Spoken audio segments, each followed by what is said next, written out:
Hi everyone, it's me again, Kiana, and welcome back to my channel, or welcome to if you are new here. My name is Kiana and I try to post bookish content at least 2 to 3 times a week, but like I always say, sometimes life gets in the way, sometimes school and work get in the way, and that's fine. Today we're going to be talking about my February wrap up. February is always my least read month, and I think it's because of how short the month is, but I only read 4 books and I DNF'd one of them, so technically I only read 3 books, and it's kind of sad. I have 1 5-star read, 2 4-star reads, and of course that 1 DNF. So let's go ahead and get started with this video.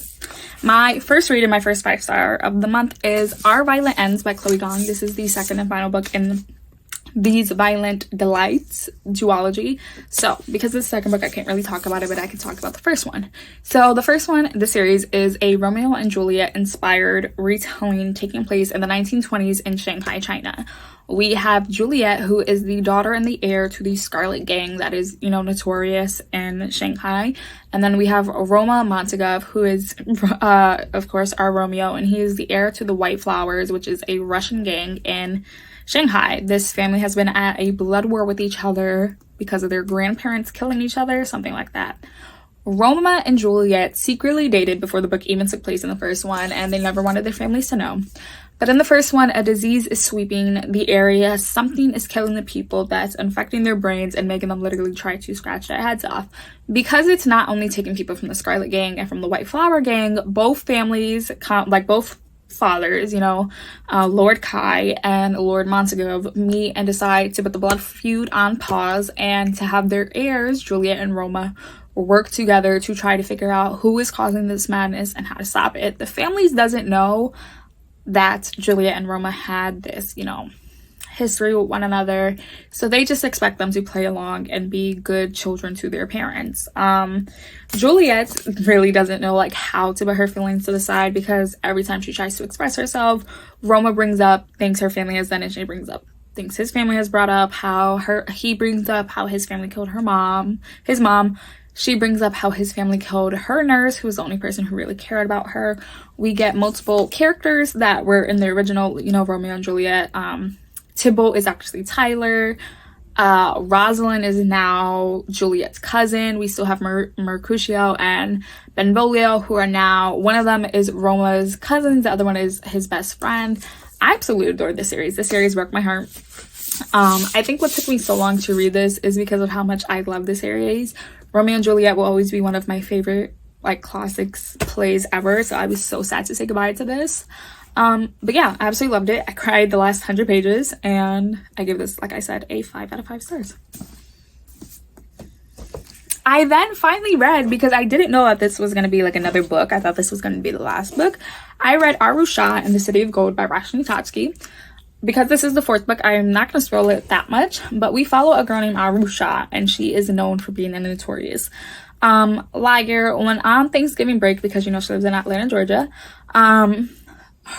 she sneaks basically her friends into the museum where her mom works at, and they live right above, and they rub this lamp and it awakens the sleeper, who is basically meant to destroy the world in the first book. And Aru finds out that she is the daughter of the sleeper, and the reason he is basically doing everything. She finds out that she is the reincarnated spirit of a Pandava brother and meets her other siblings along the way.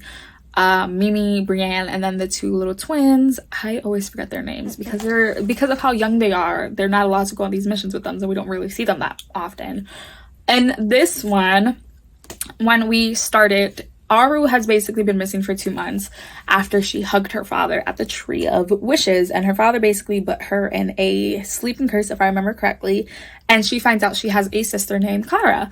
Her and Kara escape. They meet up with the girls, and that's when Aru realizes her mother has been searching for her, and she feels really bad. The girls don't trust Kara, because she is, of course, the other daughter of the sleeper, and it makes Aru feel bad because she's also the daughter of the sleeper.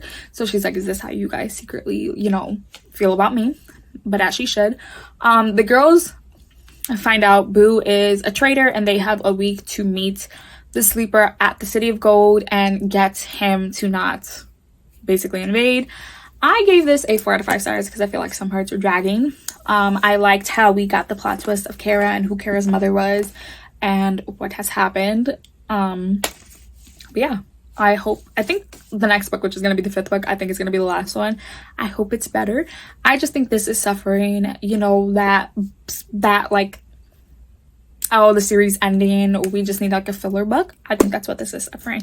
It's still enjoyable. Absolutely love this middle grade series. I love Roshani Chokski's writing, and yeah, I recommend the series. Then the book that I DNF'd and I'm going to give away because I don't even want to look at it anymore is The Witch and the Beast, Volume 1 by Kusaki Satake? I don't even know. And it's basically a witch's curse. These 2 vampires are after a witch. They are hunting her down because witches are evil in this. But when they go to find her, they basically realize she has this entire town in a trance and nobody is going to give her up. I just couldn't get past like the 2nd chapter. It was just too cliche. So yeah, ended up doing nothing. And I'm not going to keep it. And then the last book I read that I enjoyed and gave it 4 stars was The Coldest Touch by Isabella Sterling. This, we follow a girl named Elise, and she is cursed. Not really.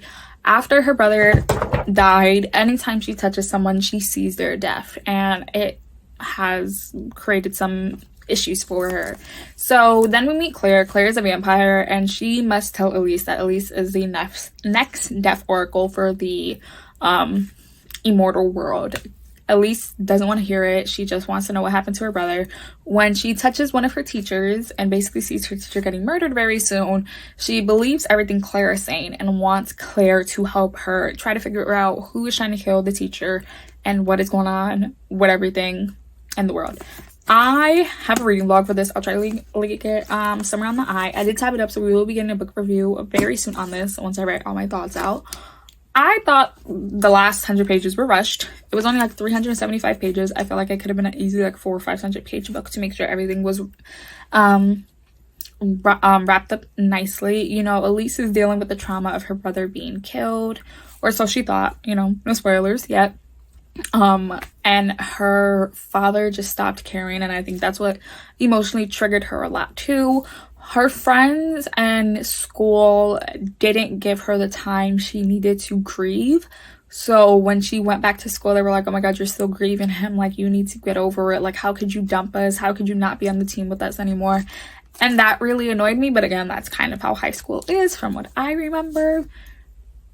I liked the supernatural world. I wished we got more information of it and not just the drama, like how do the witches do shit, how are there hunters, like how everything is broken down in the immortal world. But I enjoyed it. I gave it a 4 out of 5 stars. If she ever decided to do a second book like with this series, I would read it. But yeah, so those are the 4 books I read in the month of February. I'll leave them right here, 2 videos I feel you guys should go check out. I try my hardest to post 2 to 3 times a week, and I will see you guys hopefully very soon with another video. Bye guys.